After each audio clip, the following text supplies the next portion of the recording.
नहीं कह दिया महाराज ऐसे तो संपदा तेरे पास बहुत है लेकिन तेरी ऊंचाई कम है। मेरू पर्वत के पास जा, मंदराचल के पास जा, कहीं वो कितने ऊंचे और पर्वत की शोभा क्या है, ऊंचाई।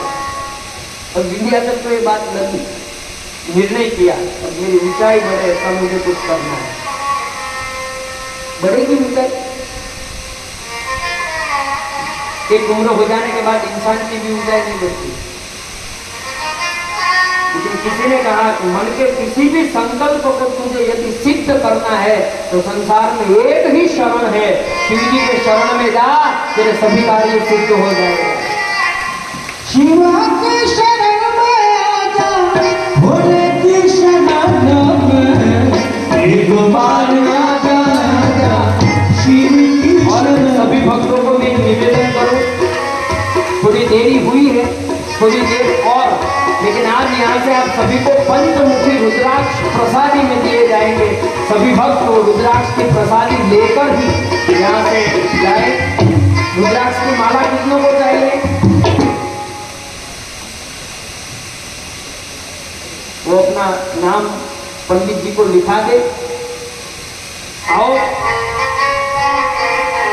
शिव की शरण में एक बार आजा, शिव की शरण में आजा, और विंध्याचल महादेव के शरण में आकर ओंकार क्षेत्र में आराधना करते हैं, जहाँ मां नर्मदा भी ओंकार के रूप में बहती है। मध्य प्रदेश में एक क्षेत्र है और वहां जब तप हुआ और महादेव प्रकट हुए तो ओंकार क्षेत्र में प्रकट होने के कारण ओंकारेश्वर महादेव, एक साथ महादेव के दो रूप प्रकटे, श्री ममलेश्वर महादेव की जय। एक बार आजा, शिव की शरण में एक बार आजा, शिव की शरण में, शिवा के शरण में आजा, भोले की शरण में एक बार आजा, शिव की शरण में एक बार आजा, शिव की शरण में।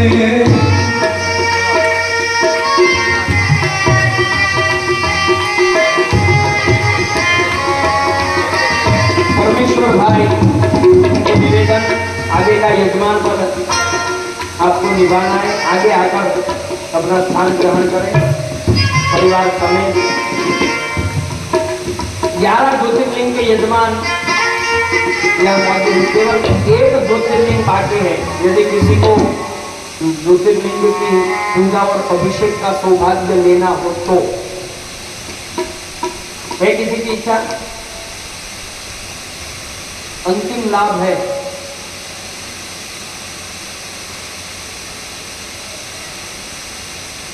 धीरे धीरे जाते हैं।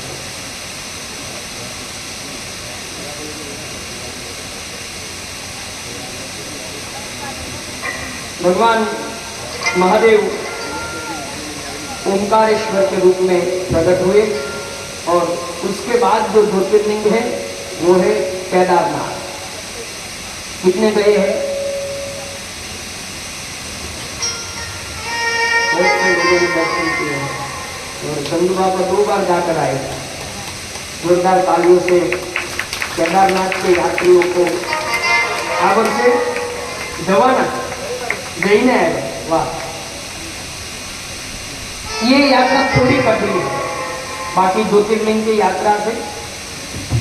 और यात्रा कठिन ऐसे हमें पक्ष से तो कोई लेना देना नहीं है, लेकिन हम सालों से केदारनाथ की यात्रा को जाते हैं और महादेव की ऐसा कृपा बनी रहती है। एक बार तो साल में वहाँ बुलावा आता ही है। सालों से जब हम जाते हैं तो एक बात हमने देखी है कि कठिन से कठिनतम यात्रा को भी सरल से सरल बनाने के लिए यदि दिन रात कोई मेहनत कर रहा है तो श्रेय हमारे यशस्वी बड़ा प्रधान नरेंद्र भाई मोदी को जाता है। पूरी यात्रा को सरल बना दिया है साहब, और इससे भी सरल हो जाएगी यात्रा। पहले के समय पे जब कोई केदारनाथ यात्रा पे जाता था तो घर पे मन्नत रखी जाती थी, तो गए तो है कुशल आ जाए, इतनी कठिन यात्रा। लेकिन अब तो वहां तक ट्रेन भी दौड़ेगी, सरल है यात्रा।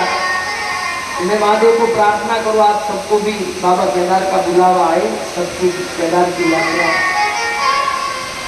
भगवान नारायण का एक अवतार हुआ है, नर नारायण। और नर नारायण अवतार बद्रिकाश्रम की भूमि में रहकर तप कर रहे हैं, महादेव की आराधना कर रहे हैं। ठीक है, नारायण का अवतार है तो आराधना किसकी करेंगे? महादेव का अवतार है तो आराधना किसकी करेंगे? महादेव हनुमान जी बनकर आए तो राम के शरण में गए, नारायण राम बनकर आए तो रामेश्वर की शरण में गए। ये परस्पर है। तो नर नारायण तप कर रहे हैं, प्रतिदिन शिव आराधना। भीतर से एक खेद था कि हम प्रतिदिन शिव आराधना करते हैं, लेकिन एक ही आकांक्षा है क्या? बोले हमें एक बार प्रत्यक्ष महादेव के चरण की आराधना करनी है। और नर नारायण ने तप किया, तप के प्रभाव से महादेव प्रकट हुए। श्री केदारेश्वर महादेव की जय। केदारेश्वराय शिव केदारेश्वराय हर हर भोले नमः शिवाय नमः शिवाय नमः शिवाय हर भोले नमः शिवाय नमः शिवाय पूरे परिवार समेत नमः शिवाय जय आएगा जी। तो आगे बैठा है। हर भोले नमः शिवाय नमः शिवाय नमः शिवाय हर हर भोले नमः शिवाय। ये यजमान पद अभी भी है, किसी को ये लाभ लेना है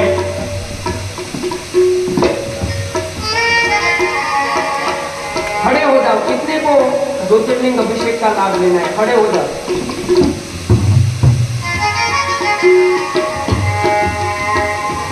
दो लोग हैं, क्या किया जाए?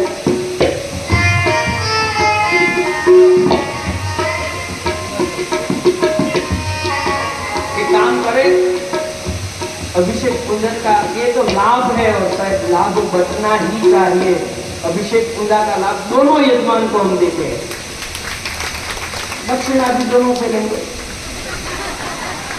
नमः शिवाय नमः शिवाय नमः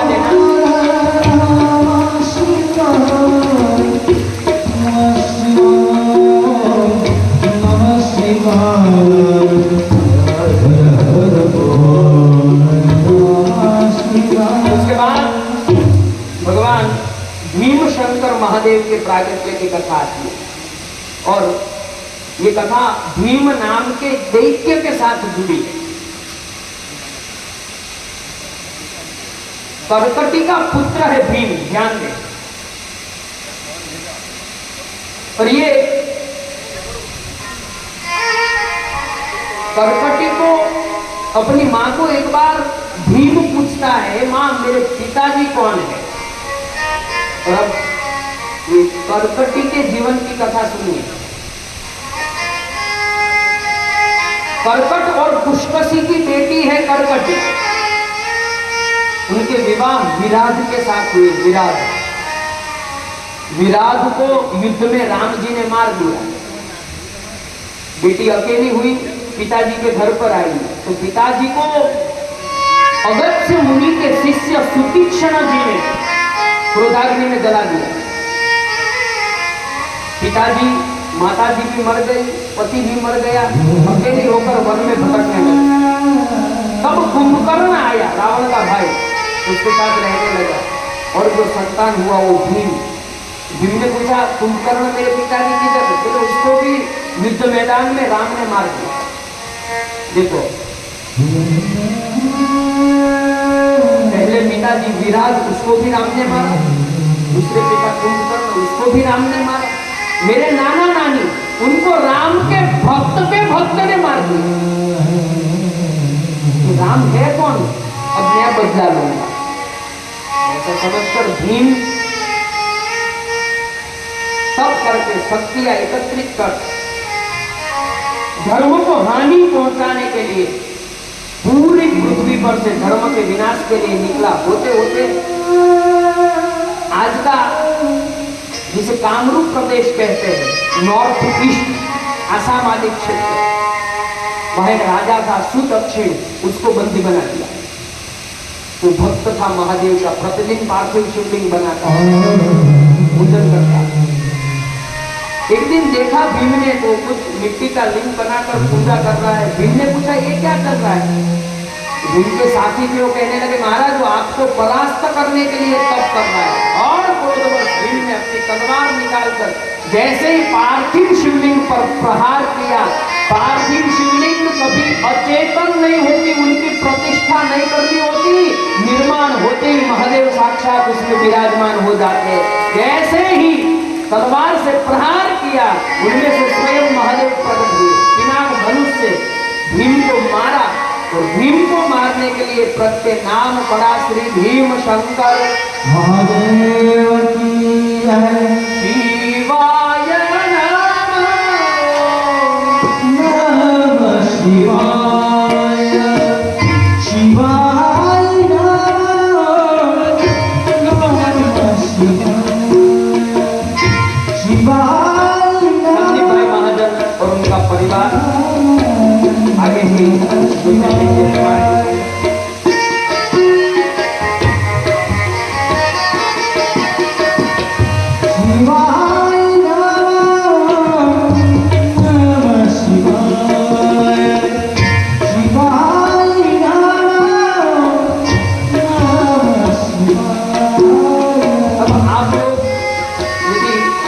मंजूरी दे तो काम करो।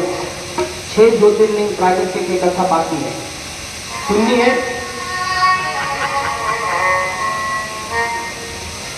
आज तो ऐसे भी नहीं कहा जाएगा कि सुननी है तो आना, वो भी नहीं कह पाएंगे।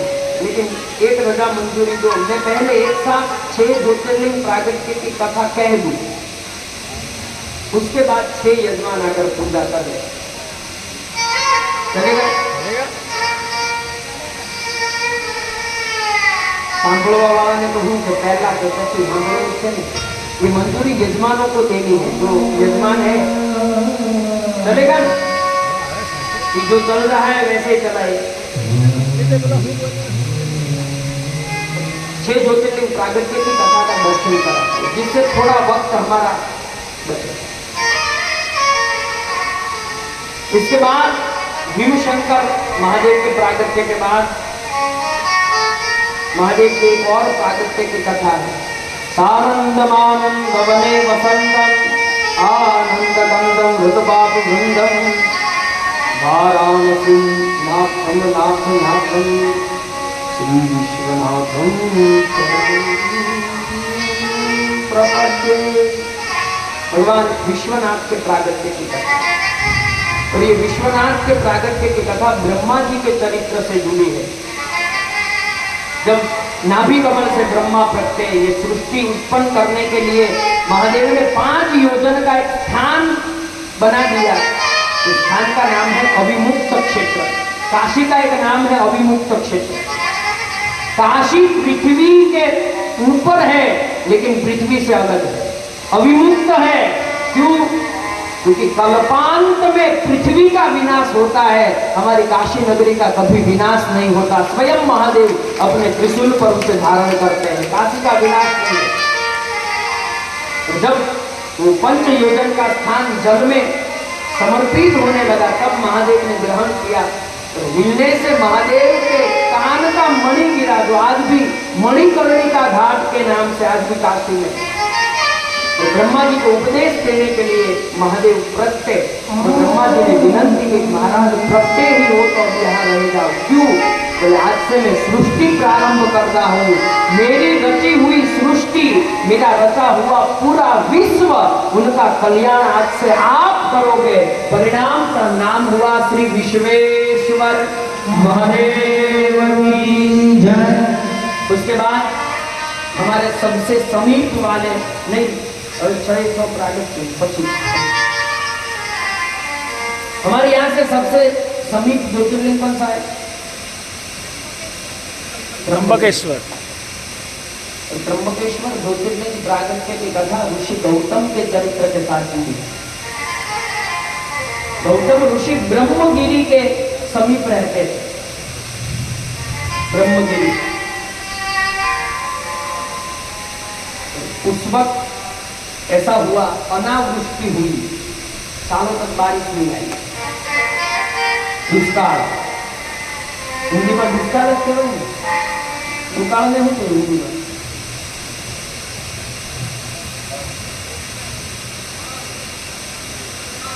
अकाल, अकाल कहते रहना, कभी काम आएगा। अकाल हुआ, बारिश आई नहीं।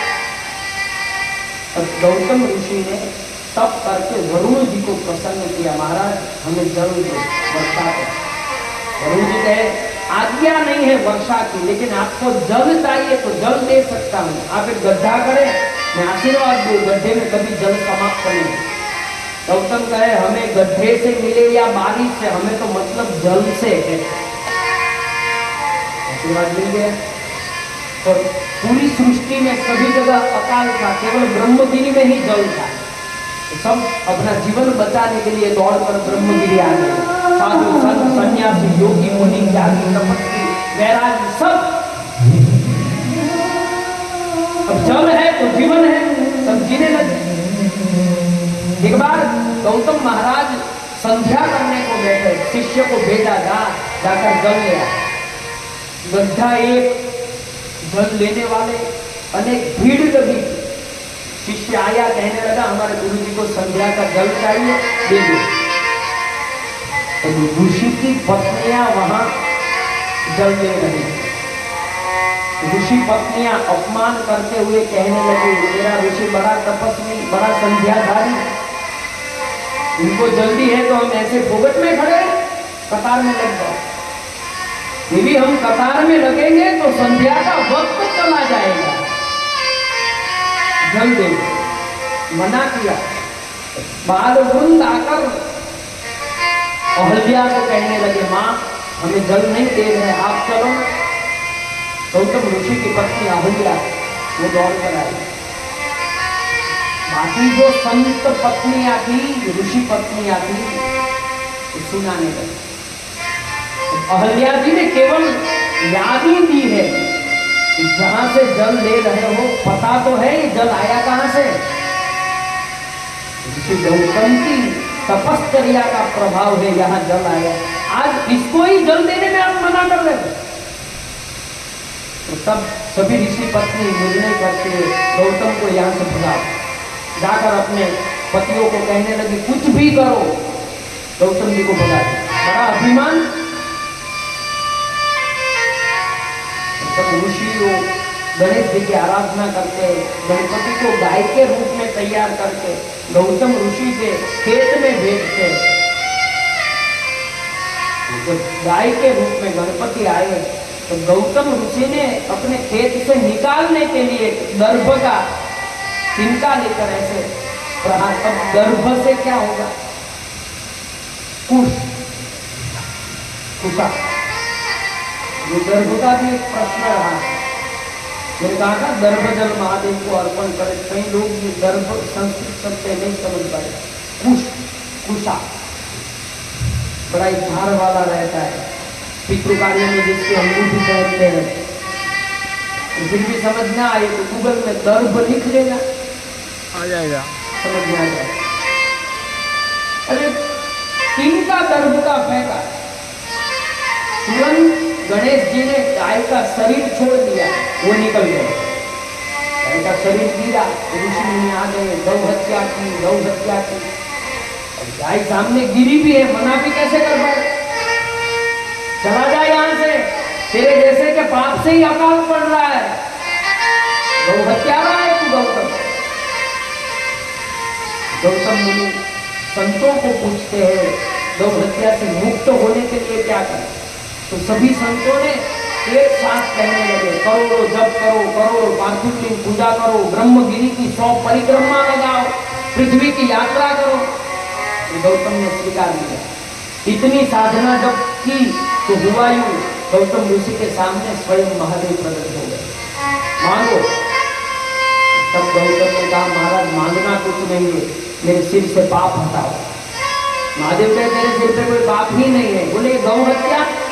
महादेव कहे, नाटक था सब, तो संतों ने मिलकर वो गाय ही नहीं, वो तो गणपति थे। तो इतना कहा ना, महादेव को क्रोध आ गया। महादेव क्रोधवश अपना त्रिशूल लेकर निकले, मैं अभिदंड देता हूं सभी को, तुझे इतना परेशान किया। और गौतम ने चरण पकड़ लिए, महाराज मुझ पर प्रसन्न हो? हाँ। मैं जो मांगू आप दोगे? बोले हाँ। एक वरदान दीजिए। क्या? बोले आप जिस संत पर क्रोध कर रहे हो, जिस संत को दंड देने जा रहे हो, मुझ पर प्रसन्न हो तो उन सबको माफ कर दीजिए। महादेव कहे, तुझे इतना परेशान किया और माफी? तब गौतम बोले, उन लोगों ने मुझे परेशान नहीं किया, उन्होंने मेरे पर कृपा की। आज संत लोग मुझे परेशान नहीं करते तो महादेव थोड़ी ना मेरे सामने खड़े होते। मुनि शाप जो दिनहा अति भव किन्हा, परम अनुग्रह में माना। अहल्या जी बोली, ये शाप नहीं, कृपा है। जब आपका कोई बुरा करने का चाहे और बुरा करना शुरू करे, समझना वही आपको एक दिन मंजिल तक ले जाएगा, वही आपके हाथ को थाम कर पहुंचाएगा। हमारे सूरत में एक कवि थे, गनी दहीवाला, उन्होंने अद्भुत शब्द में लिखा है, मारो हाथ डाली लई जसे, मारो हाथ डाली लई जसे,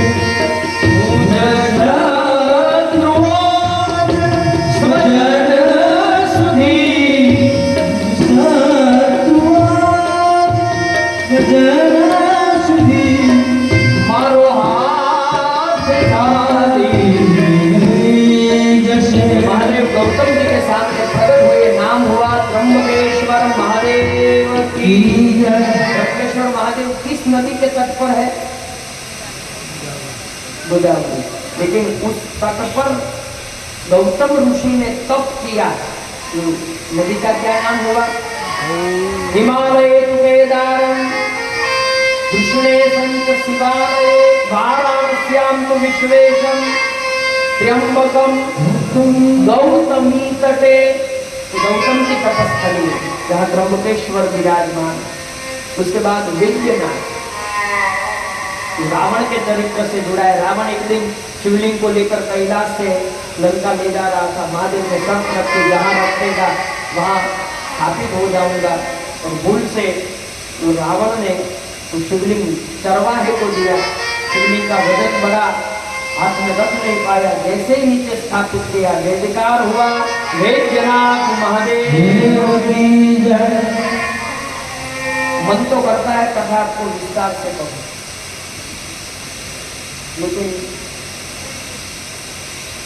12 बजने के समीप पहुंच गए हैं। मन इसलिए कर रहा है, मैं बीते 6 महीनों से कथा गा रहा हूं और 6 महीने में ये कथा तो थोड़ी मुझे वो इतनी ज्यादा उम्मीद नहीं थी। किस बात की?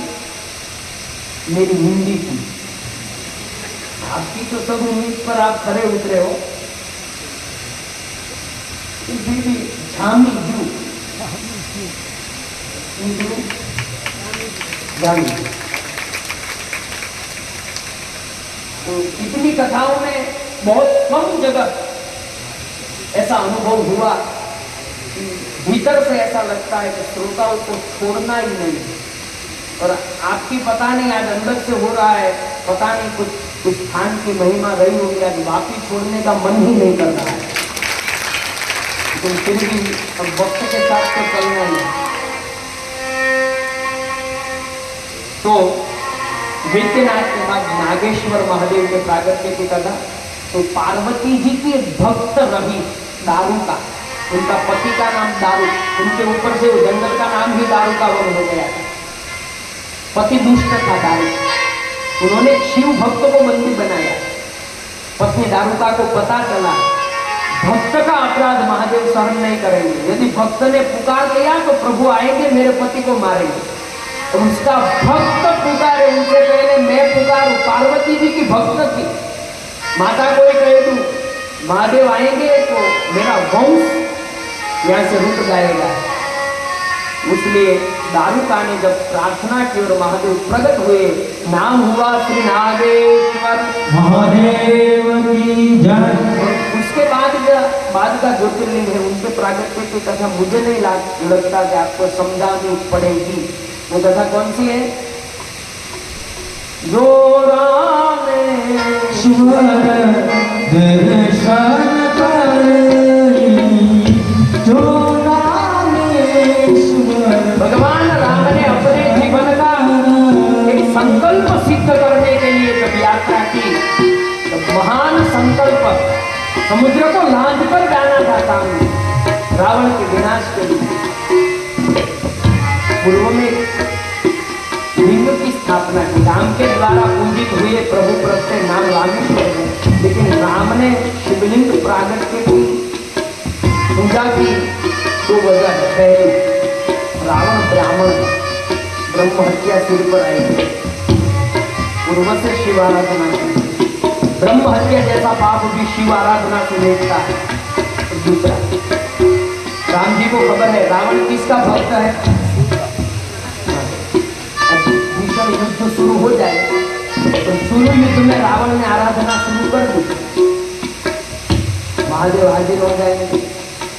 जब रावण, अभी देखा ना हमने बाणासुर की कथा, ऐसा ही होगा।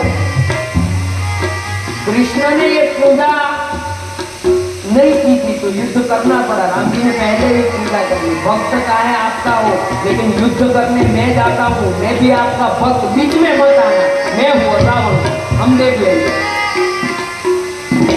राम जी द्वारा जैसे ही महादेव की पूजा हुई, नाम हुआ रामेश्वर महादेव की जय।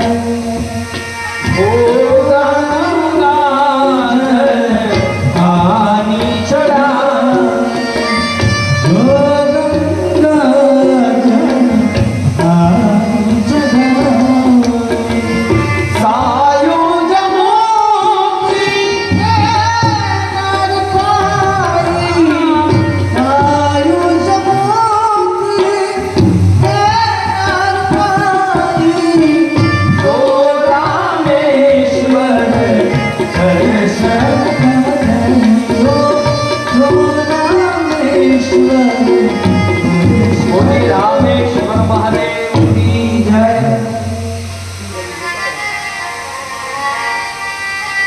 भीष्मेश्वर महादेव, महादेव के भक्ता नाम भीष्मा, उनके चरित्र से नाम पड़ा भीष्मेश्वर। पूर्व में ब्राह्मण था सुधर्मा, अब चित्त थोड़ा इधर रखते। ब्राह्मण का विवाह हुआ, पत्नी का नाम है सुदेहा, सुधर्मा सुदेहा। पति सुधर्मा, पत्नी सुदेहा। दाम्पत्य चला, सालों बीते, दाम्पत्य सफल नहीं हुआ क्योंकि संतान नहीं हुआ। जब दाम्पत्य से संतान की प्राप्ति न हो, ये बात सबसे ज्यादा किसको चुभती है?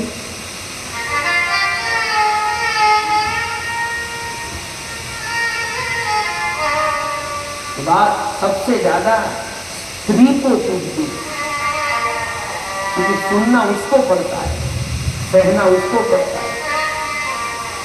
हमारे समाज में दो जगह स्त्री निर्दोष होकर भी सजा भुगत रही है आज भी।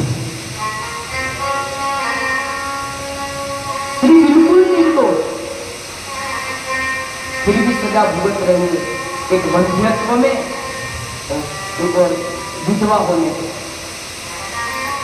समाज तिरस्कार करता है, हमने देखा है। दोनों में स्त्री की कोई गलती है?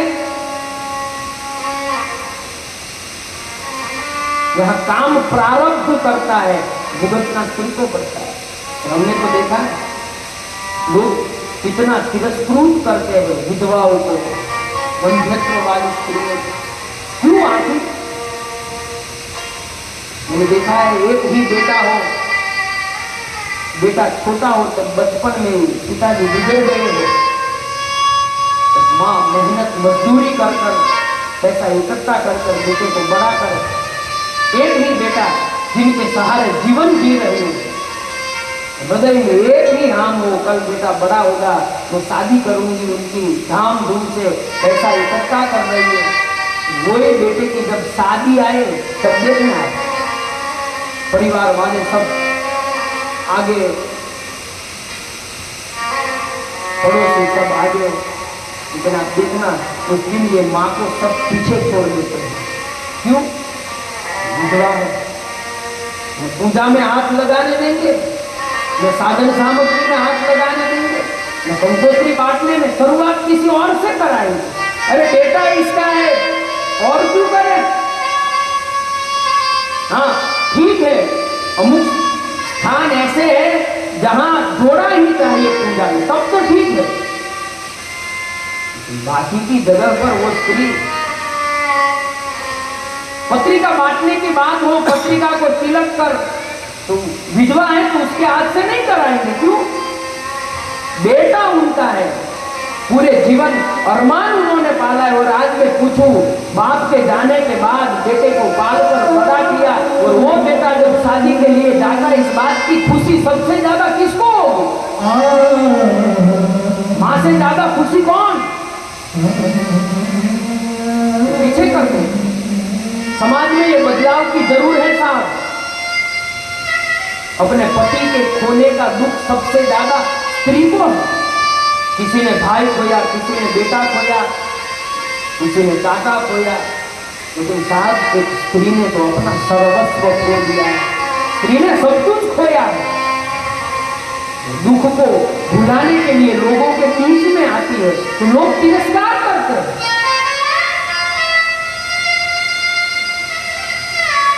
क्या कम दुख रहा है उनके जीवन में तो लोग मिलकर दे रहे हैं? सम्मान करें साहब,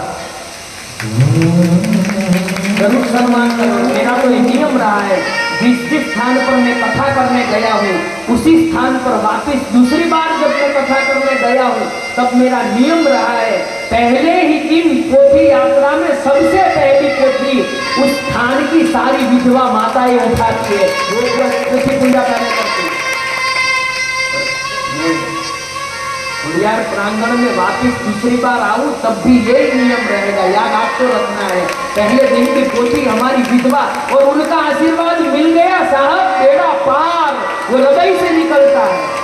मैं तो हर कथा में कहता हूँ, आपके कोई कार्य सिद्ध ना होते हो चिंता मत करना, समीप में कोई विधवा माँ हो उनके पास जाकर उसके चरण छू लेना, आपके सारे कार्य सिद्ध हो जाएंगे, भीतर से आशीर्वाद मिलता है। बेटे की शादी में पीछे पीछे पीछे तिरस्कृत होती, तब कितनी वेदना सहती होती है। हाथ भी छूने नहीं देती। क्यों? इसका पति नहीं है। अब एक बात मैं कहूं, पति नहीं है इसलिए वो पूजा को छू नहीं सकते, बेटे को हाथ नहीं लगा सकते, सामग्री को छू नहीं सकते। जो बेटा शादी के लिए घोड़े पर सवार होकर जा रहा है, एक पति ना होने से एक स्त्री पूजा के कार्यों में हाथ नहीं लगा सकती, तो ये बेटे को किसने अधिकार दिया तो घोड़ी पे बैठकर जा रहा है? इसका पति नहीं है तो बाप तेरा भी नहीं है। यदि बाप के बिना बेटी घोड़ी को कर सकता है तो माँ हर कार्य में हाथ लगा सकती है, क्यों न लगा सकती? पति ही सर्वस्व है, तो भाग्य की कीमत है। समाज में ये बदलाव जरूरी है। आपके समीप कोई भी विधवा स्त्री रहती हो, एक क्षण के भी लिए अनुभव मत कराना उनको वो अकेली है। कभी उसके भीतर से बददुआ निकलेगी साहब, मेरा महादेव भी बीच में बताने को नहीं आएगा। अपना कल्याण चाहते वो सम्मान करे। आज सुनेहा संतान नहीं है, दुखी हुई, निर्णय किया मेरे पति की शादी मेरी बहन से करवाती हूं, हमारा वंश आगे है। क्या उदारता रही होगी ये स्त्री की साहब, अपने ही पति की शादी अपने ही बहन के साथ। है कोई पंडाल में तो हिम्मत जुटा सके?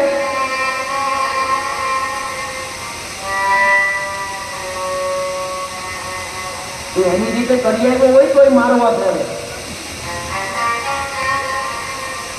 ये स्त्री की कितनी उदारता, मैं समझाने को ये चाहता हूं, कितनी उदारता रही होगी, सोच कितनी पवित्र रही होगी, जीवन कितना शुद्ध रहा होगा। अपने ही पति की शादी अपने बहन से करवाई, वक्त जाने पे बेटा हुआ। आज सबसे ज्यादा प्रसन्न कौन होगा? सुदेहा, जो बहन के साथ शादी हुई, बहन का नाम है दुष्मा। दुष्मा को बेटा हुआ, प्रसन्न सुदेहा हुई, आज कार्य सिद्ध हुआ। लेकिन जब बेटा दुष्मा को हुआ, सुदेहा को बेटा नहीं है, तो लोगों ने क्या किया? ताना सुना रहा है, कोई अपमान कर रहा है। तब भीतर से अपमान कौन सहन करे साहब? कितनी बार सहन करे? सुदेहा से ये सहा नहीं गया, मन में ख्याल आया ये बेटा जन्मा, तभी मुझे ये सुनना पड़ता है ना। क्रोधवश अपने ही हाथों से वो बेटे को मार देती है। वक्त कभी क्या करा सकता है साहब? जो बेटे की प्राप्ति के लिए अपने पति की शादी अपनी बहन से करवाए, आज वो ही अपने हाथ से वो बेटे को मार देती है। वक्त है कब किसका घूमे। राज मारकर तालाब में डालकर आई, सब ढूंढने लगे बेटा कहाँ, बेटा कहाँ, बेटा कहाँ। सुबह से लेकर शाम हो गई, पूरा दिन गया, कोई छोटा बेटा मिला नहीं। माँ के हृदय में क्या स्थिति होगी? एक क्षण के लिए भी बेटा हाथ से छूट जाए तो आज दुष्मा को पता चला सुबह से लेकर मेरा बेटा नहीं मिला। लेकिन दुष्मा महादेव की भक्त थी, प्रतिदिन पार्थिव शिवलिंग बनाते थे, अभिषेक करते थे, सायंकाल विसर्जन करने जाते थे। भीतर से जब दुख अनुभूत हुआ, दौड़कर जो शिवलिंग निर्माण किए थे उसके पास गई, दंडवत प्रणाम किया, अश्रुओं की धार बह पड़ी। रोते रोते दुष्मा कहने लगी, महाराज सुबह से लेकर मेरा बेटा कहाँ चला गया है, हमें किसी को पता नहीं है, लेकिन महाराज याद रहे आराधना तेरी की है, शरण तेरा रहा है, मेरा बेटा जहां हो वहां सुरक्षित रखने की जिम्मेवारी तेरी है। जैसे महादेव को दंडवत प्रणाम कर शिवलिंग के थाल को हाथ में लेकर संध्या के वक्त पे तालाब में विसर्जन करने गई तो देखा वो तालाब के किनारे उनका बेटा बैठा है। दौड़ पड़ी, जाकर सीने से लगा दिया, बेटा तू यहाँ? मां में मर चुका था, तुरंत हाथ लगाया, क्या बोल रहा है? मेरी माँ ने पूरे वृतांत का काट कर तालाब में फेंका। तब दुष्मा ने पूछा जिंदा कैसे? माँ तू जो तालाब में प्रतिदिन शिवलिंग को बहाती है ना, वही शिवलिंग में से तेज प्रकट हुआ, मेरे अंग को जोड़कर दिव्य प्राण दे दिया। आंख से अश्रु गए। दुष्मा ने पुकार किया, महादेव आज आए, जीवन दान दिया, मेरे बेटे को बताया, मेरी साधना सफल की और दर्शन दिए बिना गए। दुष्मा ने जैसे ही महादेव की आराधना की, दुष्मा के सामने महादेव प्रकट हुए, नाम हुआ दुष्मेश्वर महादेव की जय। दुष्मेश्वराय शिव दुष्मेश्वराय हर भोले नमः शिवाय। आइए सभी यजमान वृंद को निवेदन आगे की ओर एक साथ सब मिलकर महादेव का अभिषेक करें। मनोजभाई, संतोषभाई, गणेशभाई, पूनम बेन, प्रशांत पाटिल और गजेंद्र भाई और एक भक्त, नाम बाकी है उनका, लेकिन एक भक्त उतना बता है वो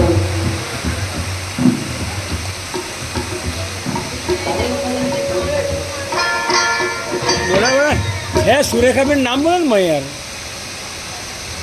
नाम लखेલું बोलता कि नहीं तुम्हें सुरेखा बेन, हाँ सुरेखा बेन और उनका परिवार। क्या बोला शोभनाबेन बोला था मैं शोभनाबेन है ये शोभनाबेन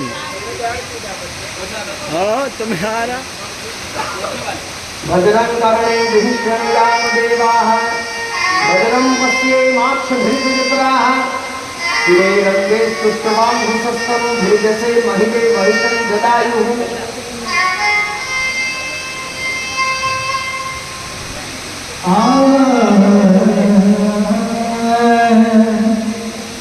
नमः शिवाय नमः शिवाय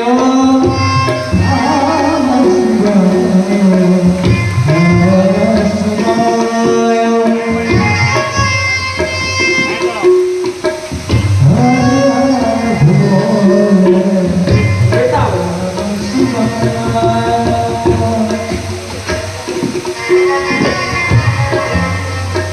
अभी द्वादश ज्योतिर्लिंग जहाँ विराजमान है, उस सभी ज्योतिर्लिंग को रुद्राक्ष की माला यहाँ पहनाई जाएगी और वो प्रसादी के रूप में सभी भक्तों को दी जाएगी।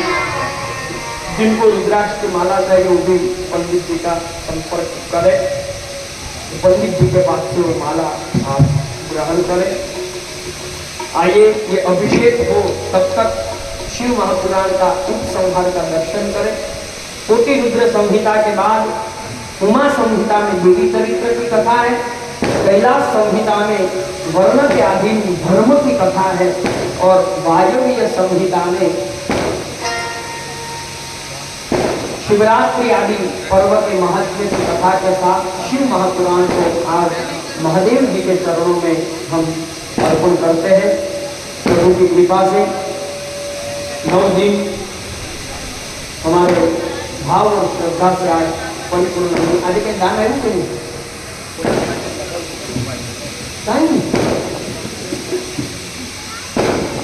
આજે કોઈ બેઠું જ નથી કામ કરે तो आइए कथा को विराम घोषित करते हैं और इस कथा को सफल बनाने हेतु जिन्होंने भी अपना सहयोग प्रदान किया है उस सभी का यहाँ से आभार दर्शन करो। बाकी वालों को मैं पूछूं, सबसे पहले आभार किसका माना जाए? सबसे पहले हमारे देवालय में बैठे हुए सभी देव तत्वों का हम आभार प्रदर्शन करें कि जिनकी कृपा से आज ये इतना बड़ा कार्य परिपूर्ण निर्विघ्नता से हुआ है। दूसरा आभार किसका मनाया जाए? हमारे आचार्य और इस मंदिर के प्रधान पुजारी श्री संदीप महाराज का, जिन्होंने भीतर की एक इच्छा और दृढ़ संकल्पता के कारण आज इतना बड़ा कार्य यहाँ संपन्न हुआ। हमारे बीच मुंबई से परम श्रद्धेय आचार्य दिनेश महाराज यहाँ उपस्थित है। पैंसठ में है तो पहचान नहीं जाएंगे, लेकिन फिर भी आचार्य है, एक बार ताली से हम उनका जो स्वागत करें। पहले दिन जब कथा की चर्चा हुई, मैंने आगे भी कहा, सबसे दृढ़ संकल्प था कि नहीं, मुझे अपने ही विस्तार में यही प्रांगण में शिव कथा करानी ही है। भक्तों का भाव है, सब सहयोग करेंगे ही, और सहयोग न मिले तो मैं मेरी ओर से संपूर्ण खर्च उठाऊंगा, लेकिन इधर कथा होगी और होगी। तो महादेव की कृपा से अब तो बहुत समीप पहुंच गए हैं। बाकी है भी तो थोड़ा है, मुझे विश्वास है जाते जाते ये लोग बाकी नहीं रखेंगे। और ये विश्वास लोगों पर नहीं है, ये विश्वास मुझे हमारे रुद्रमणि महादेव के भीतर है, जो कोई न कोई रूप से हम हमारी मंजिल से थोड़े पीछे है, लेकिन सभी के हृदय के भीतर महादेव जो भाव प्रकट करे तो उनका आधार कि पंडाल की सेवा सतीश भाई ने हमें प्रदान की, उनका भी आधार साबुन की सेवा जो आप आवाज सुन रहे हैं तो हमारे परम स्नेही दीपक भाई बारूद साहू जिन्हों की ओर से ये सेवा हमें प्राप्त हुई, उनको भी तालियों के नाच से हमारा संगीत वृंद संगीत में भाव पूर्णकर आप तक हमारे भाव को पहुंचाने में प्रयास किया। जैसे संगीतकार लोक गायक दीपक भाई बारोट और अर्जुन भाई तबला वादक, उनको भी तालियों के नाच से, साथ ही सभी विक्रम हमारे परम श्रद्धेय आचार्य दीपक महाराज जिन्होंने यहाँ तक कथा लाने में बड़ा ही मार्गदर्शन, बड़ी ही मेहनत, बड़ा ही साथ और बड़ी कृपा हम सब पर की है। तो संगीत महाराज और दीपक महाराज जी दोनों आचार्य का जितना आभार प्रदर्शन हम करें उतना कम रहेगा, तो उनको भी और बिल्कुल निस्वार्थ भाव से साहब ये भाव बहुत कम देखने को मिलता है, उनका भी आभार दर्शन करें। और हमारे दीपक महाराज के परिवारजन भी इधर उपस्थित है, एक बार तालियों के नाच से उनके धर्मपत्नी भी इधर उपस्थित है, आपका भी वास्तु की ओर से हार्दिक स्वागत है।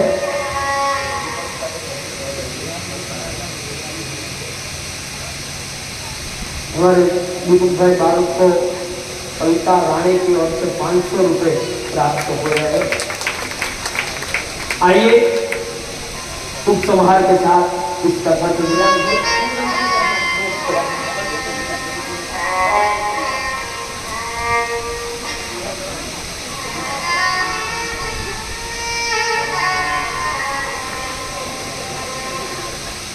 नौ दिन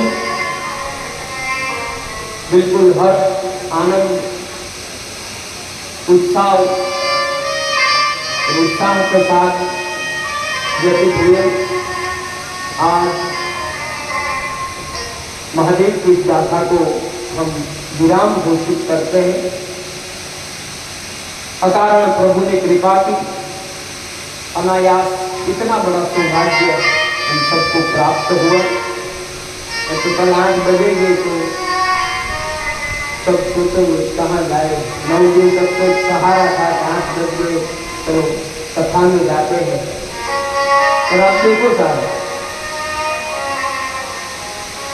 9 दिन कैसे व्यतीत हुए पता ही नहीं चला। पीछे घूमकर देखने जाए तो अभी ऐसा ही लगता है कि अभी पुथी यात्रा निकली, अभी कथा शुरू की। ऐसा सभी के भीतर भाव और सुख के दिन को बीतने में ज्यादा वक्त नहीं लगता है। देखना तो हमारे जीवन के परम सुख के दिन थे, तो महादेव के चरण में हमने 9 दिन बिताए, जीवन के परम यादगार दिन थे। और मैं तो मानता हूँ कि शायद हमारा और आपका कुछ पूर्व का ऋणानुबंध रहा होगा, कुछ हमें आपको देना रह गया होगा, कुछ आपको हमें देना रह गया होगा। वो ऋणानुबंध के नाते महादेव ने 9 दिन तक हम सबको साथ में मिलाया। और मैं प्रार्थना करूँ ये नाता सदैव ऐसा ही जुड़ा रहे। आप सभी का जो व्यासपीठ के प्रति आदर, भाव, प्रेम, सत्कार है, वो प्रेम ऐसा ही बना रहे। आज 9वें दिन जब मैं कथा को विराम करूँ तो इस 9 दिन की यात्रा में हमारी वाणी से, किसी शब्द से, किसी व्यवहार और किसी बर्तन से आप किसी को भी कोई ठेस पहुंची हो तो व्यासपीठ से क्षमा याचना, क्षमा प्रार्थी हूँ। और यदि इस 9 दिन में कुछ भी जीवन कल्याण का कोई भी रस प्राप्त हुआ हो, कोई भी बात प्राप्त हुई हो, तो आज कथा के पंडाल से जाते वक्त महादेव का प्रसाद समझकर जीवन भर अपने साथ लेकर जाना। जो प्रेम, जो आदर आपने दिया है, वो आदर और प्रेम के प्रति मैं सदैव आप सबका ऋणी रहूँगा और एक विश्वास देता हूँ। जब जब खोड़ियार माता मंदिर और आप सब भक्तों को जब जब जिस रूप में मेरी आवश्यकता रहे, केवल याद करिएगा, जब तक प्राण है जय जोशी सदैव आप सभी के साथ है। इतने ही शब्दों के साथ मैं मेरी वाणी को विराम करूं। जो दाता है, छोटे से लेकर बड़े, अब नाम लेने जाऊंगा तो विस्तार होगा, एक का लिया जाएगा, किसी का रह जाएगा, तो पुनः समय यातना के साथ मैं नाम न लेते इस कार्य को सफल बनाने में, यहाँ से छोटा कचरा उठाकर भी बाहर जिन्होंने फेंका वो सभी का मैं यहाँ से आभार व्यक्त करता हूँ। और मुख्य आभार दर्शन हमारे श्रोता, वक्त होते ही मुझे कई बार ऐसा हुआ, पहुँचने में देरी हुई, कई बार देरी से आया, कई बार घर हुई, 8 बजे तो कभी आया ही नहीं, कभी कभार यहाँ आ गया हूँ तो बैठा होता हूँ, लेकिन 8 बजते ही बिल्कुल वक्त की मर्यादा को ध्यान में रखते हुए पंडाल में आए सभी श्रोता, सभी का मेरी व्यासपीठ आपकी शिष्टता, श्रोता में